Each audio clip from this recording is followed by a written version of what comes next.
Assalamualaikum warahmatullahi wabarakatuh. Kita lanjutkan pembelajaran bagian kedua pada bab ketiga, statistika. Berikut ini kita akan mempelajari tentang ukuran pemusatan.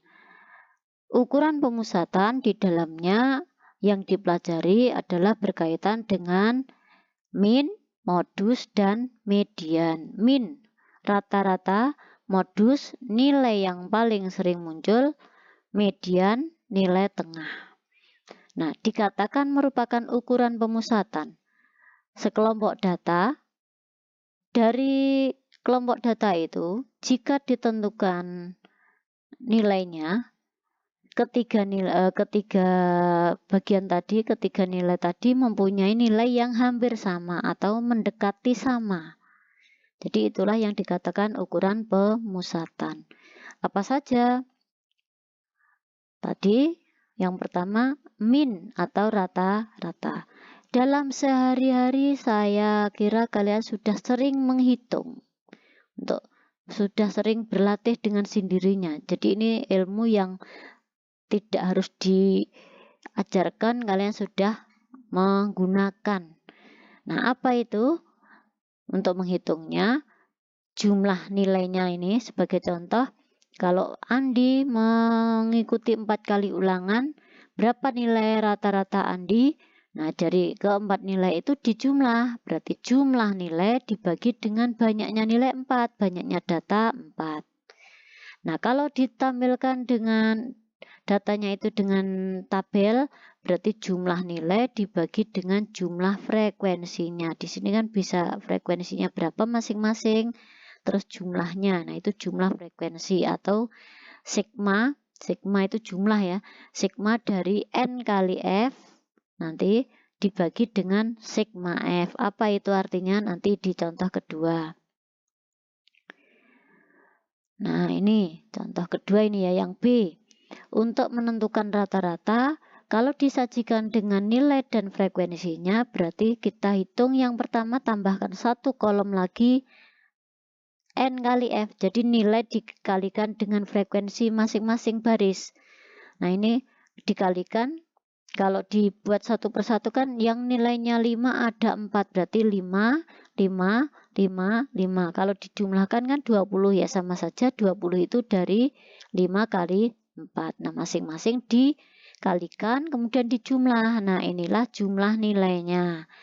Jumlah nilai dibagi dengan banyaknya data atau frekuensinya 40. Nah, ini hitungannya. Itu ya. Kemudian kita lanjutkan agak cepat saja tentang modus. Modus adalah data yang paling sering muncul atau data yang mempunyai frekuensi yang terbesar. Nah, bagaimana kalau ada lebih dari satu yang sama, yang paling besar? Nah, berarti modusnya nanti mestinya lebih dari satu. Nah, di sini sebagai jawabannya untuk kalau menentukan modus itu adalah datanya ya, datanya. Kalau data nilai ya berarti nilainya. Nanti nilai itu modusnya yang frekuensinya terbesar yang mana. Nah, ini langkah pertama untuk kaitannya dengan menghitung ketiga nilai tadi ya, langkah pertama alangkah baiknya diurutkan ya. Dengan diurutkan ini akan mengelompok data yang sama. Nah, akan terlihat yang paling banyak frekuensinya atau yang paling banyak muncul sudah terlihat. Oh, di sini yang paling banyak atau yang paling sering muncul 6, berarti modusnya adalah 6. Gitu. Nah, bagaimana kalau disajikan dengan tabel frekuensi? Ya, cukup mudah. Kita cari data mana yang mempunyai frekuensi yang paling besar. Frekuensi yang terbesar di sini 20 untuk data 7. Maka modusnya adalah 7. Itu tadi modus ya. Sekarang Yang ketiga, median. Nah, di sini yang bagian ketiga ini agak rumit ya, karena dibandingkan dengan yang pertama dan kedua ini dibedakan menjadi dua. Bagaimana kalau datanya nanti banyaknya data itu ganjil, dan yang kedua kalau banyaknya data genap.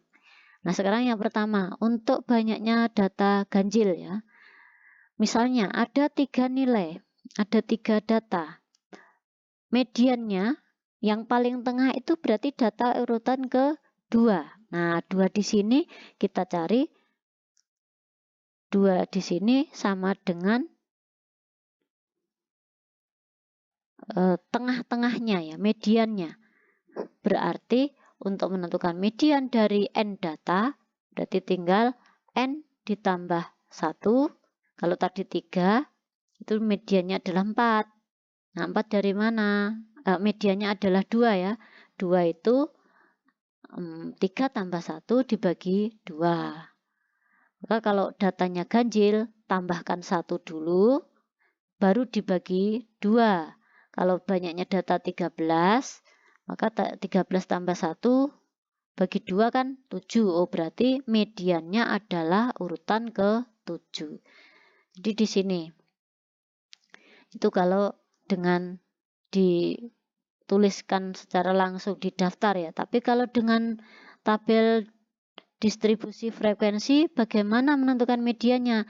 Dengan tabel otomatis ini sudah diurutkan. Kalau nilai ya dari nilai kecil ke nilai yang paling besar. Sudah diurutkan. Nah, ini frekuensinya. Bagaimana menentukan median? Nah, ini untuk menentukan median, sekali lagi, bagaimana jumlah frekuensinya? Kalau jumlah frekuensinya itu ganjil, berarti dengan cara tadi, oh berarti medianya adalah data ini tambahkan 1, jadi 36, 36 dibagi 2, 18. Nah, ini data ke-18. Nah, bagaimana menentukan data ke-18? Sedangkan ini hanya diketahui frekuensi. Berarti satu kolom lagi kita buat pada tabelnya ini menentukan frekuensi kumulatifnya. Jadi ini 4, berarti di sini 4. Terus berikutnya 7 tambahkan dengan 4 berarti 11. Berikutnya ada 7, nah 11 tambah 7 18. Nah, berarti kita akan melihat, oh berarti data ke-18 di sini masih 7. Maka medianya adalah 7. Nah, yang bagian kedua, bagaimana kalau banyaknya data genap? Kalau banyaknya data genap, kita logika saja. Kalau banyaknya data misalnya 4, apakah ada data yang paling tengah? Nah, di situ kan tidak ada ya, tetapi di sini di statistika itu disepakati data yang paling tengah itu dengan cara menentukan rata-rata dari kalau tengah-tengahnya ini, kalau sudah dibagi 2 ya, data dari kelompok pertama yang paling kanan dengan data yang paling kiri pada kelompok kedua ini dijumlah. Jadi setelah dibagi 2, kanan kirinya batas ini berapa? 7 dengan 7, maka medianya 7 ditambah 7 dibagi 2, itu rata-ratanya. Jadi kalau banyaknya data, 16 dibagi 2 dulu. Bagi 2, cari batasnya. Nah, kalau batasnya sudah ketemu, nah berarti itulah. Nah, jadi kalau banyaknya data tadi 16 ya, berarti yang kelompok pertama yang sebelah kiri itu yang paling kanan itu adalah data ke-8. Berarti kanannya lagi adalah data ke-9. Maka data ke-8 ditambah data ke-9 hasilnya dijumlah kemudian dibagi 2. Jadi medianya adalah 7. Berikutnya, bagaimana kalau disajikan dengan tabel frekuensi? Ya sama saja.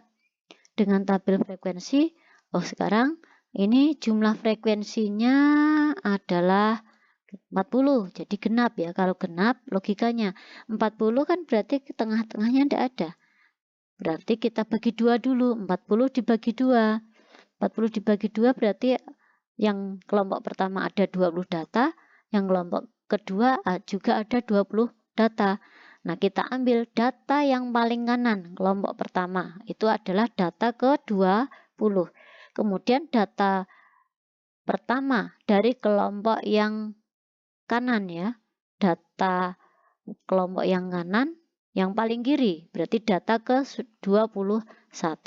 Jadi kita ambil saja cara mudahnya, kita bagi 2 masing-masing datanya itu, berarti kalau 40 kan, yang di sini kita ambil 20, kemudian di sini kita ambil 20. Nah, ternyata di sini ini 26 ya. Terus ini frekuensi kumulatifnya 17, berarti yang ke-20 kan masih termasuk di sini. Maka medianya adalah 7 gitu. Nah, itu tadi sekilas penjelasan saya. Semoga sangat membantu kalian dalam belajar. Semoga bermanfaat. Saya yakin kalau kita mau belajar, tidak ada barang yang sulit untuk dipelajari. Sekeras batu karang di lautan, kena air akan tetap terkikis juga. Nah, sesulit apapun matematika, kalau kita mau belajar, pasti kita akan suatu saat nanti kita akan memahami.